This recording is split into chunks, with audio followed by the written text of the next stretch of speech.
కోవూరు నియోజకవర్గంలో అభివృద్ధి అవినీతిపై నిరూపణకు మీడియా ముందు MLA Vemireddy Prashanti Reddy open challenge చేశారు. బుధవారం కోవూరులో పల్లె పండుగ కార్యక్రమంలో భాగంగా పలు అభివృద్ధి పనులకు శంకుస్థాపన చేశారు. ఈ సందర్భంగా ఆమె మాట్లాడుతూ, నియోజకవర్గంలో గత ప్రభుత్వంలో అవినీతి జరిగిందనేది వాస్తవం. ఎక్కడ అవినీతి జరిగిందో నీకు తెలియకుంటే నేను చూపిస్తానన్నారు. లేదు, మేమేదైనా అవినీతికి పాల్పడితే చూపించాలన్నారు. అంతేగాని ఇష్టం వచ్చినట్టు ఎక్కువ తక్కువ మాట్లాడడం కరెక్ట్ కాదన్నారు. పల్లె పండుగ నేపథ్యంలో నూతనంగా నిర్మించుకోనున్న Kovur Utukur BT road, overhead tank మరియు పైప్ లైన్ శంకుస్థాపన చేయడం జరిగింది. ఈరోజు మనం రేపటికి అధికారంలోకి కంప్లీట్గా వచ్చి సంవత్సరం రోజులు అవుతుంది, 12 నెలలు అయింది. మనం అందరం ముఖ్యమంత్రి చంద్రబాబు నాయుడు గారు అయితే మనకి న్యాయబద్ధమైన సంక్షేమము, అభివృద్ధి రెండు సమకాళ్లతో తీసుకొచ్చే పాలన ఇస్తారని చెప్పి నమ్మకంతో ప్రజలు ఎంతో గొప్ప మెజార్టీలతో ఎమ్మెల్యేలను కానీ ఎంపీలను కానీ అందరినీ గెలిపించి ఆయన్ని ముఖ్యమంత్రిగా చేసుకోవడం జరిగింది.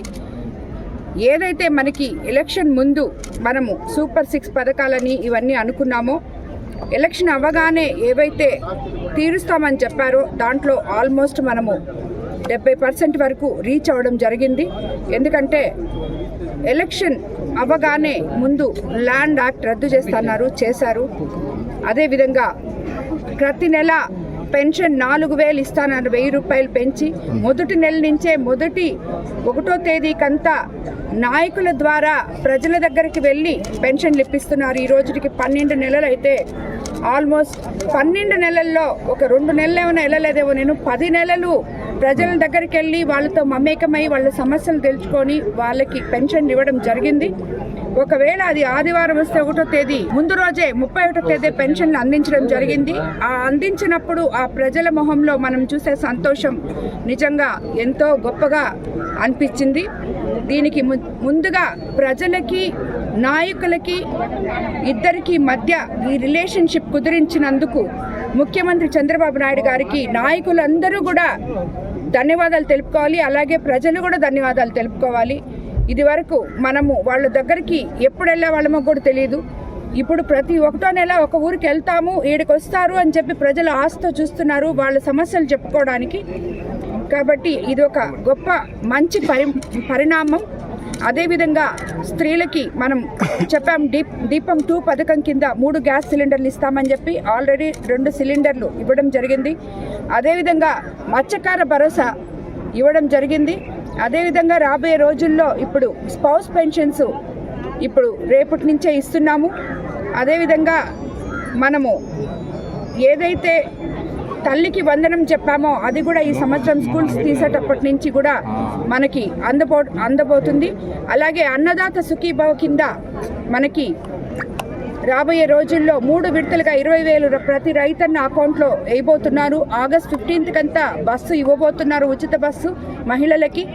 ఇలాగ చెప్పుకుంటూ పోతే ఇది వరకు మనకి ఈ గోకులం షెడ్లు అనేవి, SC ST BC లోన్లు కానీ ఇలాంటివన్నీ ఏమీ లేవు. ఇవన్నీ ఉపాధి హామీ పథకాలు. యాక్చువల్గా అందరికీ కూడా ఏదో ఒక పని చేసుకోవడానికి వాళ్ళకి ఆ లోన్స్ పనికి వస్తున్నాయి. ఇలాంటివన్నీ ఇస్తున్నారు.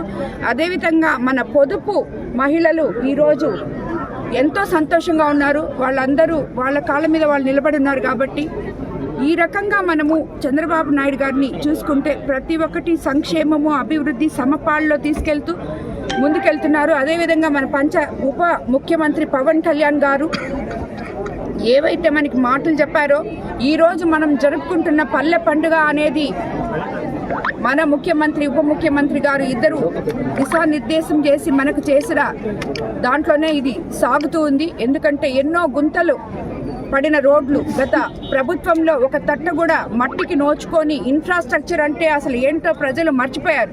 ఎక్కడెక్కడ తాగడానికి నీళ్లు లేవు, ఎక్కడ రోడ్డు లేదు. ఇలాంటివన్నీ కూడా చాలా దగ్గరలో ఎలక్ట్రిక్ స్తంభాలు లేవు, చవిటి కాలువలు లేవు, ఇళ్ళు లేవు. ఇలాంటివన్నీ సగంలో కట్టేసి బేస్మెంట్లలో ఆపేసిన ఇళ్ళు, సగంలో వదిలేసిన జగనన్న కాలనీలు, ఇవన్నీ కూడా ఏవైతే మనము పేద ప్రజల గవర్నమెంట్ ఇది అనే కాన్సెప్ట్తో ముందుకెళ్తున్నామో అట్టడుగులో ఉన్న ప్రజలకి న్యాయం జరగాలి అనే విధంగా నడుచుకుంటూ ఈ మౌలిక వసతులు సదుపాయాలు హ్యాపిటేషన్లో మనకే ఎత్తుకుంటే 132 హ్యాపిటేషన్లు మన కోవూరు కాన్స్టిట్యున్సీలో ఎంతోమంది ఒక ఇంట్లో 3-4 ఫ్యామిలీస్ ఉంటున్నాయి, వాళ్ళకి ఇల్లు లేదు. ఈరోజు మనం కొత్తగా ఇల్లులు ఎన్రోల్ చేసుకుంటున్నాం, కొత్త పెన్షన్లు ఎన్రోల్ చేసుకుంటున్నాం.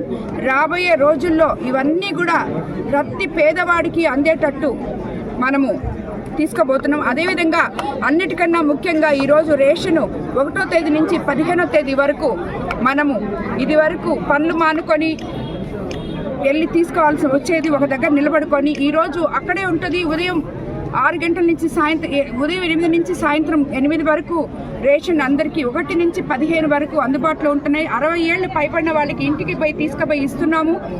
సో ఇవన్నీ చూస్తే ఏది చేసినా ఏది చూసినా ప్రజలకి ఏది అవసరమో ఎప్పుడు ఏది వాళ్ళకి ఇవ్వాలో తెలిసిన ఒక అడ్మినిస్ట్రేటివ్ క్రమశిక్షణ కనుగన ముఖ్యమంత్రి కింద మనమందరము పనిచేస్తున్నాం.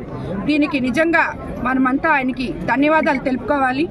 ఒకటే ఆయన చెప్పేది ఒకటే, నేను కూడా ఒకటే చెప్తాను. నాయకులు అంటే ప్రజలు ఏదైతే వాళ్ళకి లేదో అది మనం అందించగలగాలి.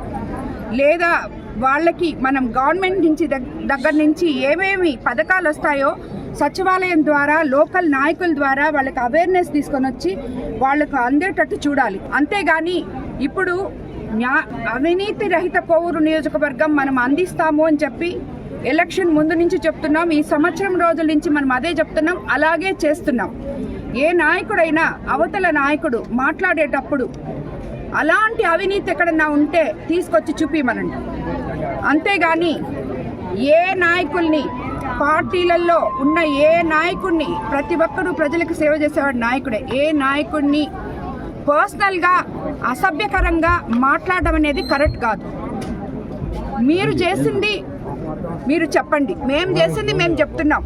మీరు చేయలేదు అని దానికి లేదు మేము చేసాం ఇదిగో అని చెప్పి చూపించండి. మీరు గుంటలు తవ్వారు గ్రావెల్లో అంటే లేదు మేము తవ్వలేదు, ఎక్కడుంది గుంట అని అడగండి, నేను చూపిస్తా. ఇసుక ఎత్తారు ఊర్లు కొట్టుకోబోతున్నాయి అని చెప్తే మేము ఎత్తలేదు, ఎక్కడెత్తావు అని అడగండి, నేను చూపిస్తా ఎక్కడెత్తారు. హౌసింగ్ కాలనీలు మేము బ్రహ్మాండంగా చేశాము, మేము ఎక్కడ అవినీతి చేయలేదు అని చెప్పండి, నేను చూపిస్తా ఎక్కడ చేశారు. ఇరిగేషన్లో మీరు అవినీతి చేయలేదు అని చెప్పండి, నేను చూపిస్తా ఎక్కడ చేశారు. దీనికి సమాధానం చెప్పగలిగితే అవతల వాళ్ళు మాట్లాడాలి. లేదా నేనేమన్నా అవినీతి చేస్తున్నానా చూపండి, దానికి నేను సమాధానం చెప్తా.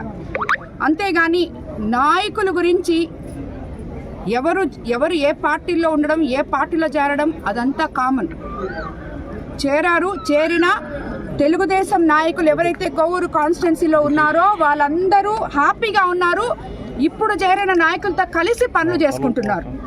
అది వరకు విసిగిపోయిన జడ్పీటీసీలు, ఎంపీటీసీలు, సర్పంచులు అందరూ వచ్చి మీరైతే మాకు న్యాయం చేయగలరు, మీ ద్వారా అయితే మేము పనులకు మనుషులకి ప్రజలకి మమ్మల్ని గెలిపించిన ప్రజలకి న్యాయం చేయగలము అని చెప్పి మాతో కలిసి నడుస్తున్నారు. అంతేగాని ఎవరు కూడా మీరు చేసింది చెప్పండి మేము చేసింది చెప్తాం, ఇంతవరకే రాజకీయం. ఎక్కువ తక్కువ మాట్లాడద్దు.